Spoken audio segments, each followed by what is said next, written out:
All right, everybody, as you can see from the image on the screen, what we're going to be talking about. All right, now they call this picture the Holy Trinity of hip hop. All right, you got DJ Kool Herc, African Bambaataa, and Grandmaster Flash. Now, there's been a long narrative for years that these were the founding fathers of hip hop. But now we're really digging into our history, FBA history on our culture of hip hop. And we're really finding out that these guys really weren't the actual founding fathers. They made some major contributions, no doubt, but they are not the founding fathers of hip hop. All right, I want y'all to listen to this piece. African Bambaataa is talking about himself, Kool Herc, and Grandmaster Flash. Check this out. I am one of the architecture of what we call hip-hop culture, along with my other comrades, brother Kool DJ Herc, who we call the father, myself, and the Grandmaster Flash, and then all the other pioneers who came after us. Myself, Africa Bambaataa, Grandmaster Flash, Kool DJ Herc, all are West Indian background. Kool Herc's Jamaica, myself Jamaica and Barbados, and Grandmaster Flash Barbados. All right. He said all the other pioneers that came after them.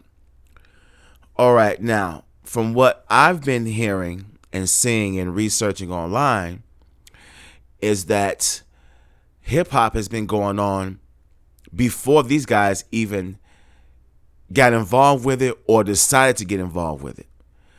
All right, there's plenty of history out there that says, even when you listen to, there's clips out there of Herc and Grandmaster Flash talking about how they had to switch up their dress codes because they were being made fun of because they came over here dressing in their West Indian culture versus FBA culture, and the kids over here was like cracking on them. You know what I'm saying? So they had to flip it up. They had to change their whole steez, as they say.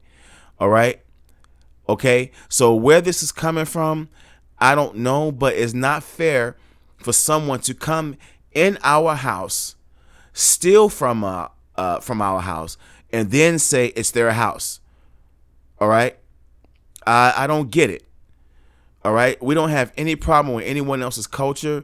Again, as I said in an earlier post last week, that growing up in Chicago, Chicago's very segregated. So those areas that did have Puerto Ricans and stuff like that, they wasn't bumping their music. They were playing funk music. They were playing soul music. All right. Now, we wouldn't like a melting pot of different cultures, or especially from people from the West Indies like New York is. New York is full of that. So all those rappers were easily able to blend in. A lot of us didn't know that Pepper was like Trinidadian or something like that, Jamaican or something like that. All right, Heavy D kind of been letting us know because he does that dilly dilly dilly dilly. So we know that's that. I didn't know that Pete Rock was Jamaican. All right, and I most definitely had no idea that these three guys, Kool Herc, African Bambaataa, and Grandmaster Flash, for the longest had West Indies background. But now, with this thing going on with us trying to preserve our culture, which is something that we must do just like they do, all right, it seems like now that they're trying to tether themselves onto our culture and claim it as theirs. And they got some support. How is Pete Rock going to say that he gives 90% of hip-hop to Jamaicans? Get your ass out of here. Go ahead with that, man. Busta Rhymes, hip-hop, Caribbeans gave birth. Get out of here with that. And then Fat Joe, come on, man. These guys are the Holy Trinity of the lie. You got Kool Herc, you got Bambaataa, and Grandmaster Flash is the so-called Holy Trinity of hip hop. Then you got Fat Joe, Pete Rock, and Busta Rhymes as the Holy Trinities of the lie of hip hop. All right. So I don't know what's going on, but I do know what needs to go on is us standing guard of our culture. Okay? Here's somebody talking about like when somebody like when Kool Herc tried to play some of that reggae shit, here's what happened. So in the Check this beginning, out. I mean, dude, brother man was like saying that nobody was checking for that. Hold on, let me make sure I get my clip together. Well, hold on, let me come back to that. But check this other piece out right here. Early hip hop was more like a black American thing. definitely. Right, No. Okay, so they have their own culture and their Right. music and sound. Right, Because right. like all different nationalities, Right. they all have their own genre of Right. music that caters to their nationality. Right. That's No, what but they- hold up. West Indians came over here with their sound system, and they started hip hop, right? What was hip hop? Hell no. No. I'm gonna say it. You want No. me to say it again? Okay, I'm not gonna say no. I'm gonna say Hell no! All right, now you hear that? They were pretty much saying that these people didn't come over here with hip hop. They came over here in their own thing, and there's no way that their culture was able to even start hip hop. All right, there was no way that their culture was able to even start hip hop. So in the where they getting beginning- that from, we don't know. You know, Well, we you sure as hell might don't have like. heard All right. Bob Marley. All right, I you mean, know, it's just do terrible wanna- to know that the legends, the people that we grew up on, all right, the people that we had a lot of respect for, okay, plenty of respect for, are the So main in the ones talking beginning- about how hip hop is a culture that we, FBA, did not create. Busta Rhymes had the gall and audacity to say that FBA does not have any culture.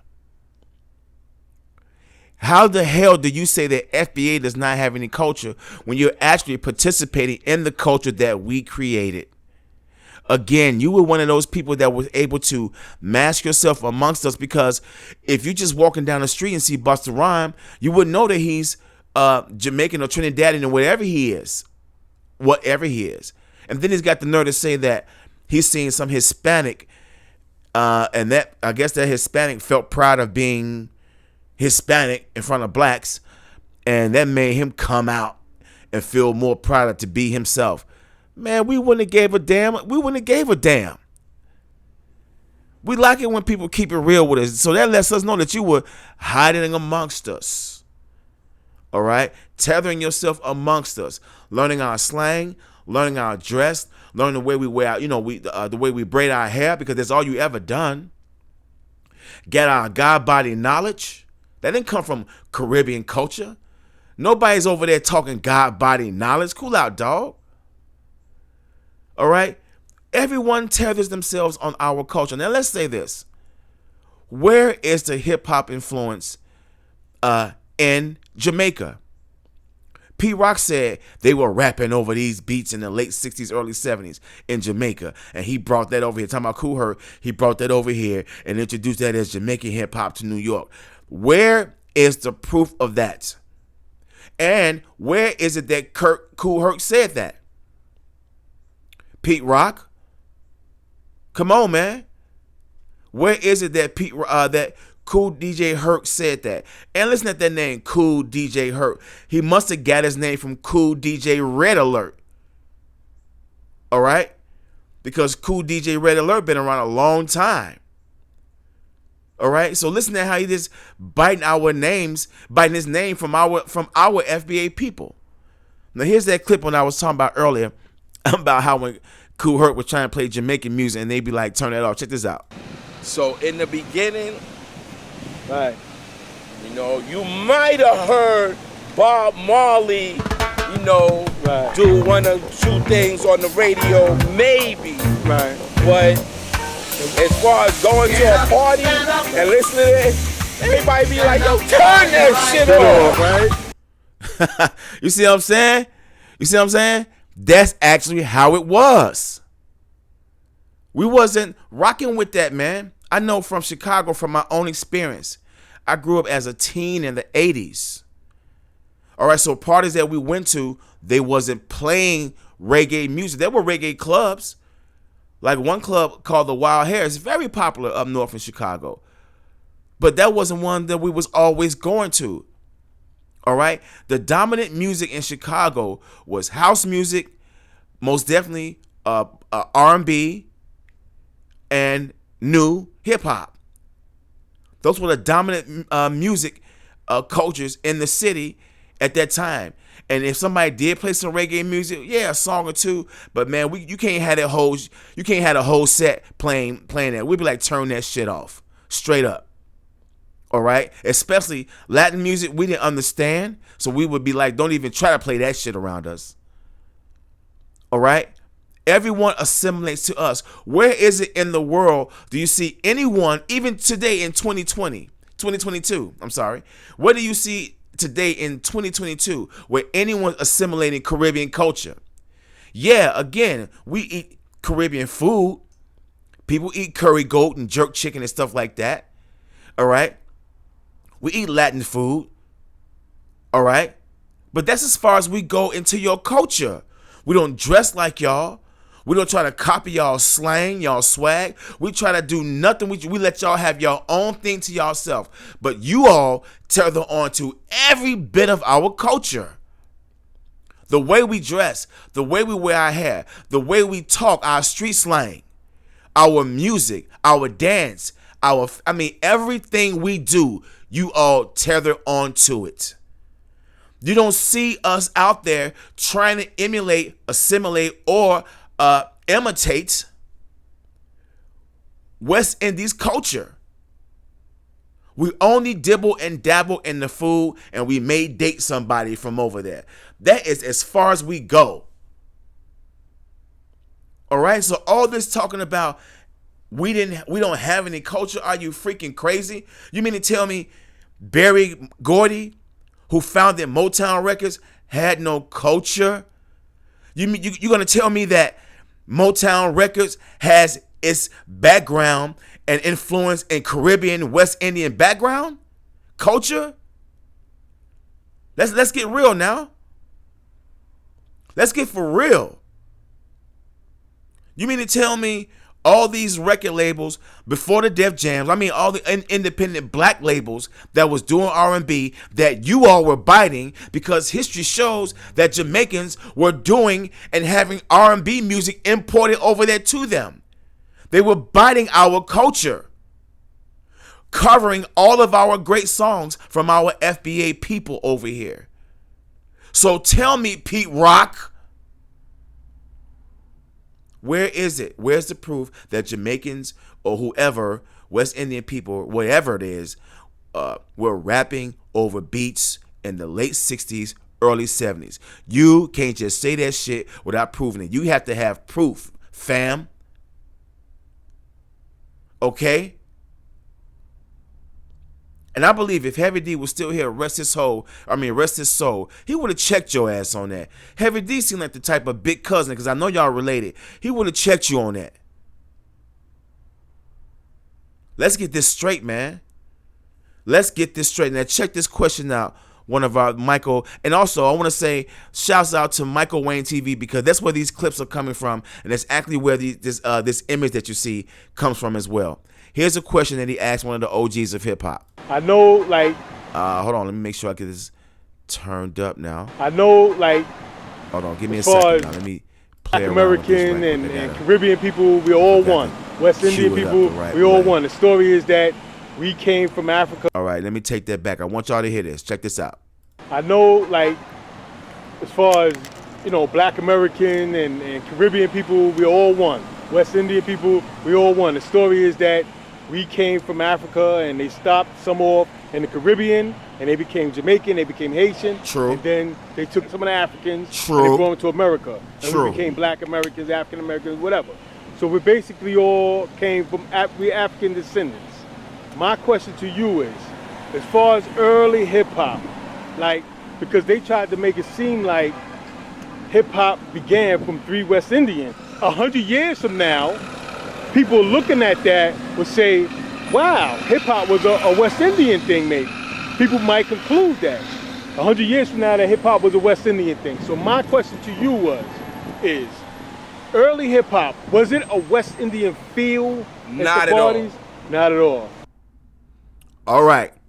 Not at all. You heard what the OG said. Not at all. And I think that was DJ Faze, who was one of the original, I think he was a Black Spade back in the day. I don't know if he was a Zulu king in the Black Spade, but I know he was an original OG Black Spade and one of the first DJs for the Black Spades. And again, you need to check out our brother Michael Wayne TV on YouTube. He has very informative information that he had actually done this information years ago before this became a real big issue now. So the brother kind of seen this coming and he wanted to jump ahead of this back then. If you can look at the clip, it says 2017. I believe it says 2017. So this brother been on top of this a long time ago. All right. And again, this brother, OG, clearly said there was no influence. There was no West Indian, reggae, Caribbean influence in the early days of hip hop. And here's another thing that we got to correct. They're saying that hip hop is 1973. I mean, yeah, because they coined the term. I think they may have coined the term hip hop in 73, but the actual culture of it before they actually gave it a name started in 1971. So hip hop, if you go by what the OGs are saying, hip hop is actually already 51 years old. You see what I'm saying? But if you let history goes like we've been going on all these years, and their brother just said, if people 100 years from now look up the starting, the foundation of hip hop, and if we keep going on with this holy trinity of hip hop, they would think hip hop actually started in 73 when Kool Herc was throwing his parties. The OGs are saying DJ Mario, Disco Kid Mario, had been blending and extending the breaks way before Kool Herc. I keep saying Kurt. Way before Kool Herc did. All right? So who's saying all of this? Again, P-Rock, Busta Rhymes, Fat Joe, and anyone else is out there that's carrying that narrative owes us a public apology. You made those bogus statements in the public. You must apologize for your lies in the public. And until then, I suggest that FBA, Foundational Black Americans, ADOS, whatever you want to call yourself, we do not support their music. P. Rock is a producer, so he got a lot of cuts that he's produced for other people, so that might be hard. But don't support anything that Fat Joe or Busta Rhymes are doing. These guys tether onto our culture, make themselves superstars, icons, and millionaires in our industry, in our culture, and got the nerve to say that we didn't create it. Or Latinos 50-50, half and half. Man, just because a brother was hanging on the elevator while somebody was spitting a rhyme and the other dude was banging on the damn elevator wall making a beat does not mean that brother, that Hispanic was on the elevator who was finna get off on the 5th floor is a fucking pioneer because he saw that. Crazy Legs and them have a park named after them. They're traveling all over the world doing interviews. They've become millionaires off breakdancing.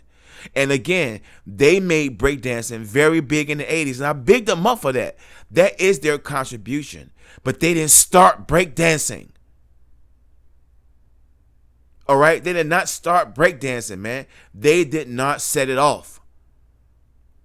Brothers were breakdancing way before linoleum and cardboard came into the picture. Okay? Again, this is no slight against them brothers, but they got a park named after them. I think they have a day named after them. I think they may have a street named after them. It's a lot of rock steady shit out there. And they did not start breakdancing. And I have not heard any of them give credit to the people who did start breakdancing. They don't say, yeah, we picked it up from the brothers in 77 when they left it alone, and we just 77, 78, and we just picked it up and added our little thing to it, our little twist, and we did that, and whatever. That's how we got onto it, and that's how it is what it is, because breakdancing now is about to be in the Olympics next year. Our foundational brothers set that off, not Rocksteady crew. And again, this is no disrespect to them because they are in the books of hip hop culture. I love them. They were really good in Beat Street. They were really dope. But they did not create breakdancing. That is us. You all have got to stop disrespecting us. You cannot eat off our plate, then spit that right back in our face and say we didn't cook that. You can't say that, fam. You cannot say that. It is very, very...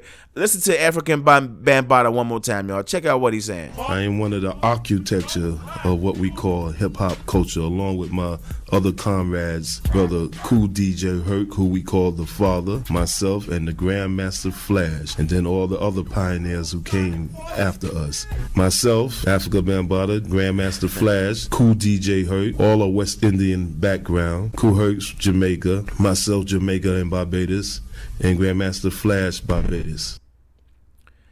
Sorry, famo, but that is not correct. And I don't want to take any contributions that you've given to hip hop, because you've made some great contributions, but you are not a founding father, African Bambaataa. I'm sorry, Kool Herc. I love you. You've made a huge contribution, but you're not a founding father. And Grandmaster Flash, I love you too. You made a heavy contribution.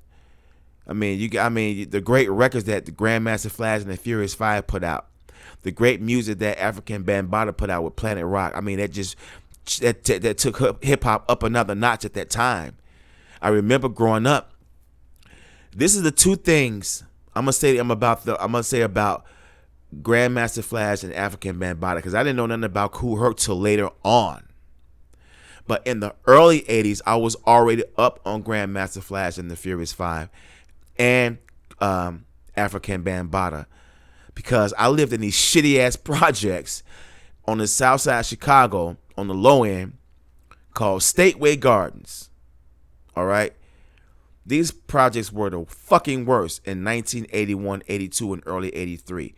But in 82 and 80, when Planet Rock came out, in 81, 82, when Planet Rock came out, that was a fucking banger. I had never heard nothing like that on the radio. That beat was ridiculous. And for Grandmaster Flash, when I heard the message, oh my goodness. Let me tell you, man. I was living in them projects, so I was able to relate to rats in the front room, roaches in the back, junkies in the alley with the baseball bat. I saw junkies everywhere. I saw rats and roaches everywhere. I remember having that feeling of relating when I heard the message back then when I was 10, 11 years old. So those guys have that part of that history in me from them. So I don't never want to wipe that away from them. They are iconic to me, but they are not the founding fathers of hip hop.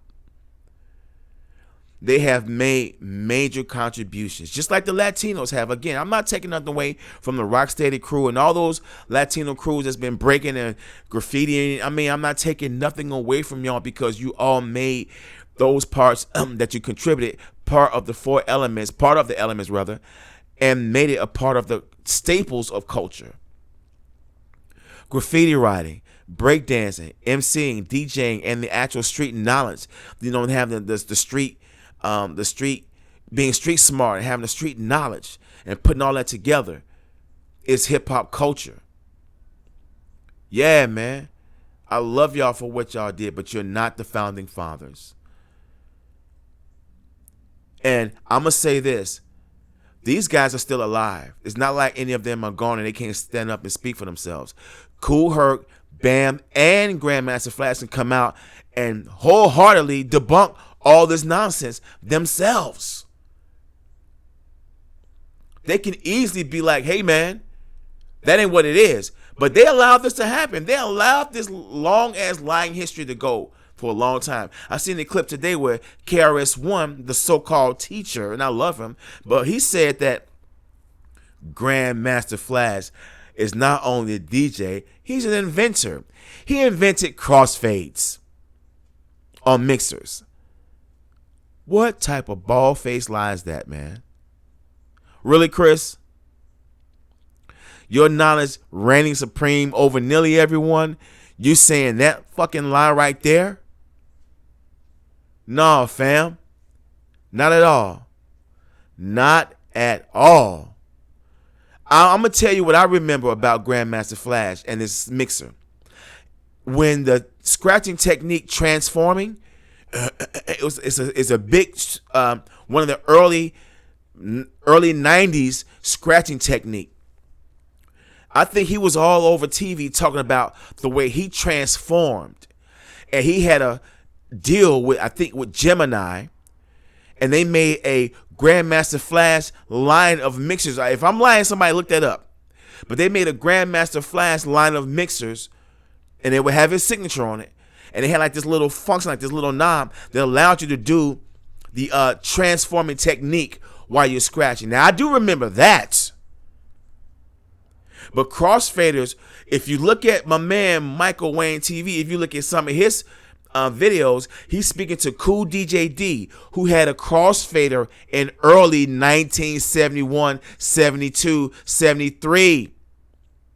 Grandmaster Flash came and did some mixing on his set at a party one time on the crossfader. He said the crowd wasn't feeling Grandmaster Flash mixing and shit, so he had to get back on and take control of the party. But he said Grandmaster Flash had already seen a crossfader before he so-called invented one. Yeah, and I just found out that he's a certified electrician, so he probably made his own version of a crossfader to fit his style of mixing. But Chris, KRS-One, knowledge reigns supreme over nearly everyone. No. Grandmaster Flash did not invent the crossfade. So you got to retract that statement and apologize for that big bold-faced lie to all those people you told that you said that in lectures to. Wow, man. I'm telling you, man, it was like 94, 95. There was a Gemini line of mixers that had Grandmaster Flash signature on it, and there was a little function on it that allowed you to do the transforming scratching technique. It made it easier for you instead of going through like what Terminator X was doing. It had a little function that made it easier for you to do that. That's my hip-hop knowledge. I didn't even have to Google that or look that up. I remember that. I remember going downtown Chicago. It used to be an electronics shop. All my old heads from Chicago know this. Right next to the Chicago Theater, back in the days, there used to be an electronics shop right next to Foot Locker. This electronics shop sold boom boxes and all that stuff. And I went in there to buy my mixer because the one I was getting was a Gemini mixer that had a sampling function on it. And I remember seeing it with my eyes, the Grandmaster Flash mixer with the transforming function on it. And I seen his signature on it. That's with my own eyes. So yeah, he may have engineered and reimagined a mixer back in the days and reverse engineered and made one to fit his mixing technique, but he did not invent the mixer with the crossfade on it, or the crossfade period. KRS-One is talking about all these companies who made mixers with crossfades owes Grandmaster Flash royalties. Boy, please. Please, man. Again, y'all, I just want to say thanks for tuning in. I just want to drop that little bit of knowledge on y'all right quick. It's sad that we have to have this debate because our people are allowing this debate to go on unchecked. Shouts out to our brother and big homie Tariq Nasheed for leading the charge on this. Shouts out to our big brother and big homie Michael Wayne TV for already having an insight on this back in 2017. All right. We have to stand guard of our culture. We don't bite everyone else's culture, but everyone bites ours. Isn't that something? It's your man Dollar Bill Score, y'all. Love y'all. Preserve the culture. Peace.